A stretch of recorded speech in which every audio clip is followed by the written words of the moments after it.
Assalamualaikum warahmatullahi wabarakatuh. Halo teman-teman, perkenalkan saya Rahmawati Oktavia dengan NIM 246151073 dari Program Studi Tadris Bahasa Indonesia semester 3 Fakultas Adab dan Bahasa Universitas Islam Negeri Raden Mas Said Surakarta.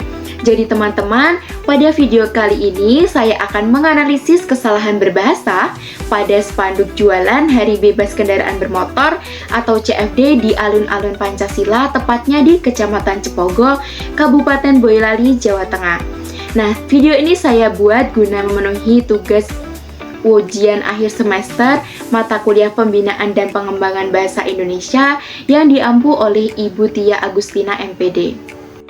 Langsung saja teman-teman ke analisis yang pertama, yakni analisis kesalahan berbahasa pada kata jadul. Nah, di gambar ini terlihat terang bulan jadul. Nah, jadulnya ini menggunakan hurufnya C, A, D, O, E, L.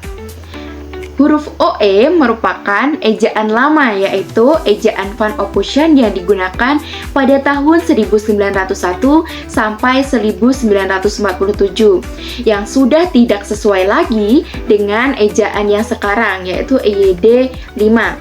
Nah, Peraturan Presiden Nomor 63 Tahun 2019 tentang penggunaan bahasa Indonesia mempertegas bahwa tulisan di ruang publik harus memakai bahasa Indonesia yang baku. Nah, secara leksikal, kata jadul, yakni yang terlihat pada gambar JADOEL, tidak tercatat sebagai kata resmi di KBBI.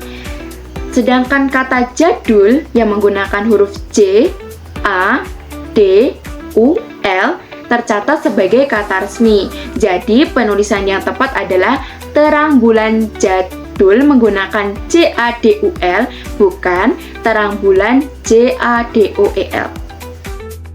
Analisis kesalahan berbahasa yang kedua adalah analisis kesalahan pada kata crispy. Nah, pada gambar di atas ini menunjukkan contoh penggunaan bahasa Indonesia yang salah. Karena kata crispy pada gambar yang terdiri dari huruf C, R, I, S, P, Y merupakan bahasa yang berasal dari bahasa Inggris yang berarti renyah. Bentuk bakunya dalam bahasa Indonesia yang benar adalah crispy yang menggunakan huruf K, R, I, S, P, I. Jadi penggunaan kata crispy pada gambar ini tidak sesuai dengan kaidah penyerapan ke bahasa Indonesia, karena penyerapan yang benar dalam bahasa Indonesia yakni menggunakan huruf K, R, I, S, P, I.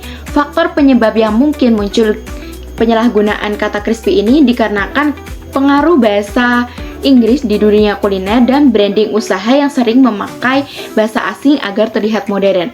Padahal hal ini tidak sesuai dengan Peraturan Presiden Nomor 63 Tahun 2019 tentang penggunaan bahasa Indonesia yang mempertegas bahwa tulisan di ruang publik harus memakai bahasa Indonesia yang baku, serta Undang-Undang Nomor 24 Tahun 2009 yang mengatur bahwa bahasa Indonesia wajib digunakan dalam nama produk atau jasa di ruang publik.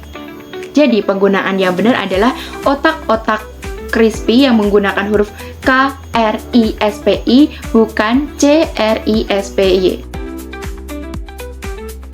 Analisis kesalahan berbahasa yang ketiga yang saya temukan adalah pada kata mochi.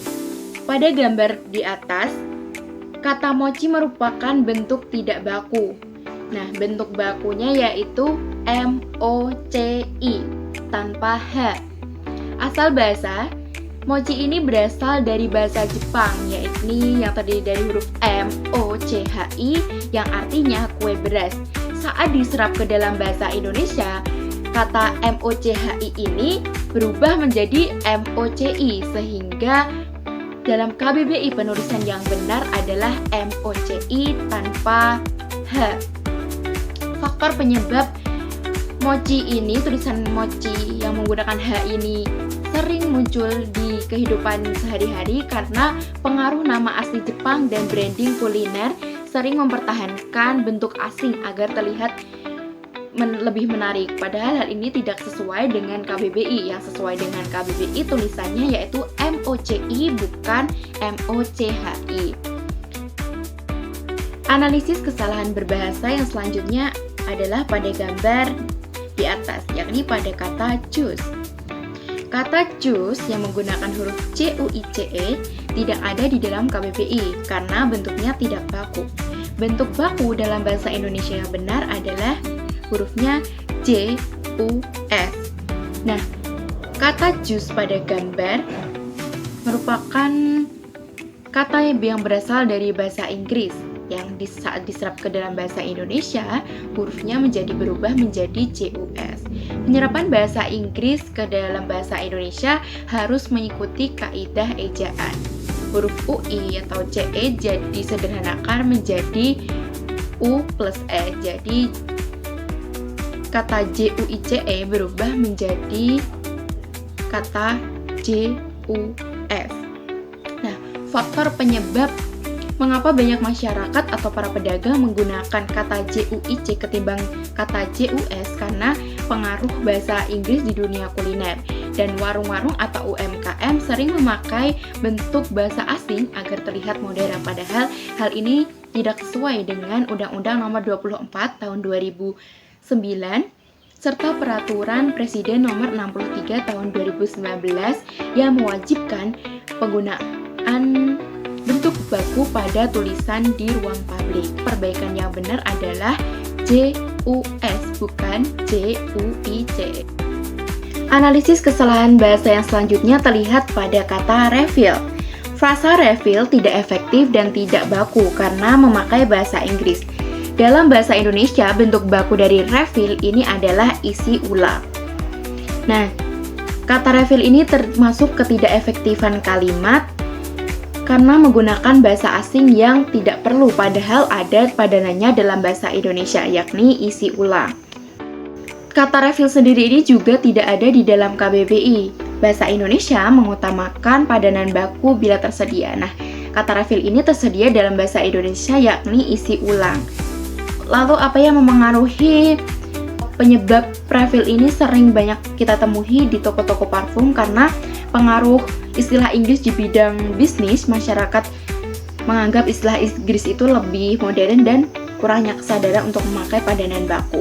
Padahal sudah jelas dalam Peraturan Undang-Undang Nomor 24 Tahun 2009 dan Peraturan Presiden Nomor 63 Tahun 2019 yang mewajibkan penggunaan bahasa Indonesia baku di ruang publik kecuali merek dagang. Oleh karena itu, penggunaan kata refill yang seharusnya bukanlah refill parfum, melainkan isi ulang parfum. Karena refill sendiri pun juga tidak ada dalam KBBI. Analisis kesalahan berbahasa yang selanjutnya terlihat pada kata mie ayam. Nah, penggunaan kata MIE adalah bentuk tidak baku karena tidak ada di dalam KBBI dan bentuknya yang bakunya adalah MI tanpa E.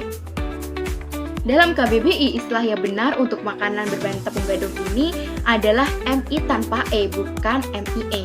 Bentuk MIE adalah ejaan yang tidak baku yang terbawa dari kebiasaan lama atau penulisan bahasa Mandarin di Indonesia. Faktor penyebabnya yakni pengaruh budaya Tionghoa yang sudah lama memakai ejaan MIE.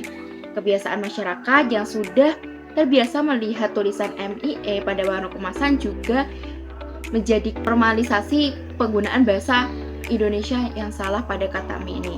Dan juga tidak ada pengecekan terhadap bentuk baku. Jadi kata yang benar ini adalah kata MI tanpa menggunakan huruf E. Nah, lalu solusi apa dan rekomendasi inovatif seperti apa yang bisa diterapkan untuk memperbaiki keadaan ini? Nah, untuk memperbaiki keadaan ini ada beberapa langkah yang bisa dilakukan, yaitu yang pertama, standar penulisan papan informasi perlu ditegaskan. Misalnya, jika ada padanan baku crispy yang menggunakan huruf K, R, I, S, P, I, maka tidak perlu menggunakan bahasa asing seperti C, R, I, S, P, Y. Nah, yang kedua, instansi maupun pelaku usaha bisa membuat SOP kebahasaan, misalnya pengecekan ejaan terdahulu sebelum mencetak banner atau menu. Dan yang ketiga, perlu adanya kampanye literasi bahasa yang ringan, menarik, dan dekat dengan masyarakat. Misalnya, konten-konten edukasi seperti video yang saya buat ini. Dan yang keempat, desain ulang teks ruang publik juga penting, supaya tidak hanya benar, tetapi juga rapi, mudah dibaca, dan konsisten. Dan yang terakhir, memanfaatkan teknologi pemeriksaan bahasa dari badan bahasa atau aplikasi pengecekan ejaan agar penulisannya lebih tepat, misalnya seperti KBBI Daring. Dari temuan-temuan di lapangan, kita belajar bahwa kesalahan berbahasa di ruang publik memang tampak sepele, tapi dampaknya cukup luas, mulai dari pemahaman masyarakat sampai citra bahasa Indonesia itu sendiri. Nah, melalui video ini saya berharap bisa mengajak kita semua untuk lebih peduli menggunakan bahasa Indonesia yang baik dan benar di lingkungan publik. Semoga ke depan pembinaan bahasa Indonesia terus membaik dan ruang publik kita menjadi contoh penggunaan bahasa yang tepat, rapi, dan membanggakan. Sekian dari saya, kurang dan lebihnya saya mohon maaf. Saya Rahmawati Oktavia. Wassalamualaikum warahmatullahi wabarakatuh.